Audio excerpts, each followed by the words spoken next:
Do you want to come second? Do you want to be average? Do you accept less than the best?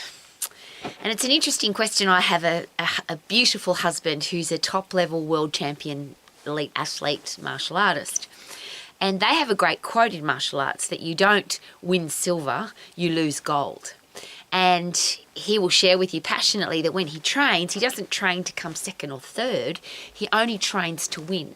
Now, he doesn't always win, but in his headspace, he doesn't ever train to come second. Why do we accept less than the best? It seems that the world has accepted average as being something that's normal. And of course, average is normal because it's somewhere between the worst and the best. And that's what most people, that's how they live. But when I look at the 4 things that I study, am passionate about, I talk about, I bang on about every single day, healthy, fit and strong, career or business that you love, financial freedom and great relationships.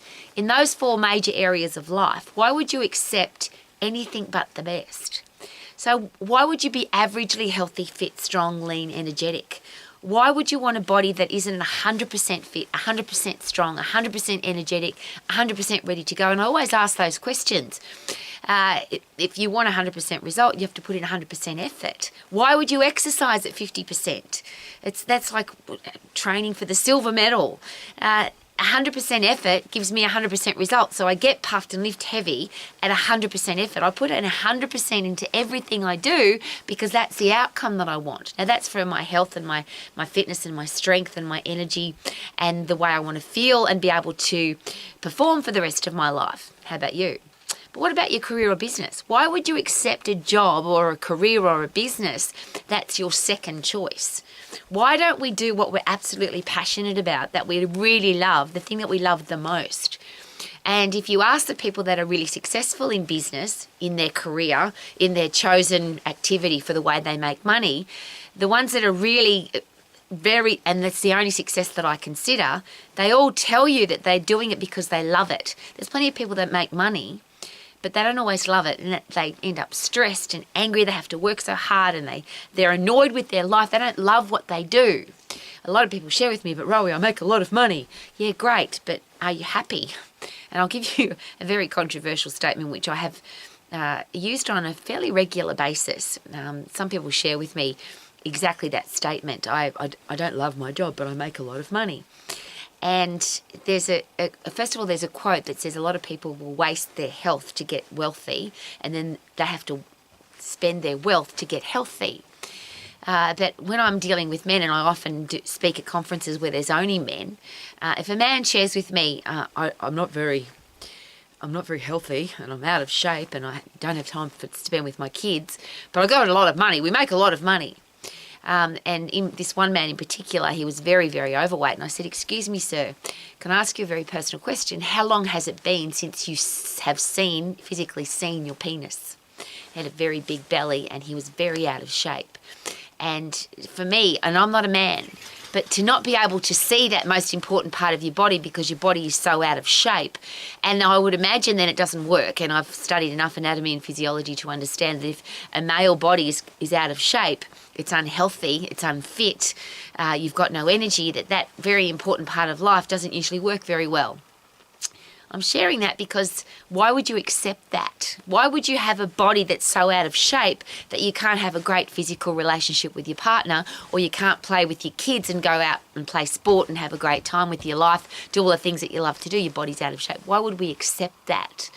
So what's the point of having a great job making lots of money if you don't love it? And if you're doing what you love, is it possible that you'll make more money because you'll keep getting better at it? Doesn't that make sense? Why do we accept less than the way we want to live our life? So whatever wealth means to you, financial freedom, financial security, why would you accept less than that? So if you need $100,000 a year or $1 million a year or $20,000 a year to live the life you want to live, surely that's the only thing you would accept. Why would you accept silver, second best, less than that? So what do you have to do? If you need to earn $100,000 or $1 million a year to have the life that you want to live, why not just do it? Why not put into place everything that needs to be done so that you can live your life that way?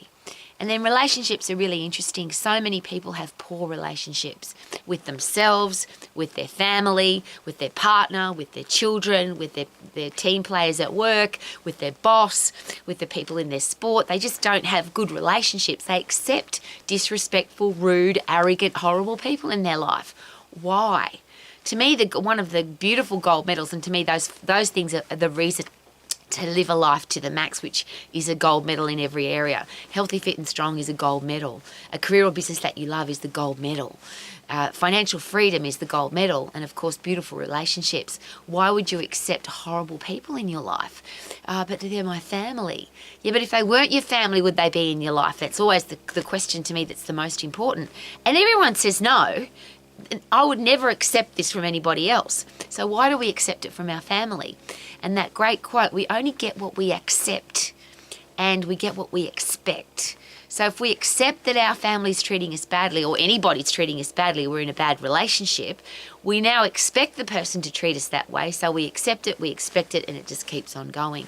And I don't understand that. So I don't want to have a life of silver, and I love wearing silver, and I love a platinum day because some people call it grey. I much prefer to call it silver or platinum, but I'm not aiming for silver. I'm not aiming for bronze. I'm not aiming for just to be involved or to compete or to be average. I hate the word average. I'll share again. Average is somewhere between the worst and the best, and it's interesting that the most successful people in the world will tell you they've never been average. The reason they've become the best is because they had the worst situation. They were broke, or they had a terrible upbringing, or a terrible childhood, or a terrible something happened, yuck, in their life, which means they said, I don't want to live like this. I want the very best of everything. And that's the reason why they've become successful. If you live in the average, and there's a really interesting quote for that the biggest enemy of excellence is average. The biggest enemy of success is okay. I'm okay. I'm not too bad. When somebody says to you, when you ask them how they are and they say, not too bad, I'm bad but not too bad. Why would you accept that? I'm amazing, I'm awesome, I'm fantastic, I love my life, and I'm going to live my life to the max in every area. I choose to be healthy, fit and strong. I choose to have a career or business that I love. I choose to be financially free, or I'm on track to being financially free, and I choose to only have great people in my life. Is there any other way to live? And to me, and I'll share again, to me they are the gold medals of living your life to the max. So will you live your life to the max? Super duper doo, how are you? Living my life to the max. Woohoo!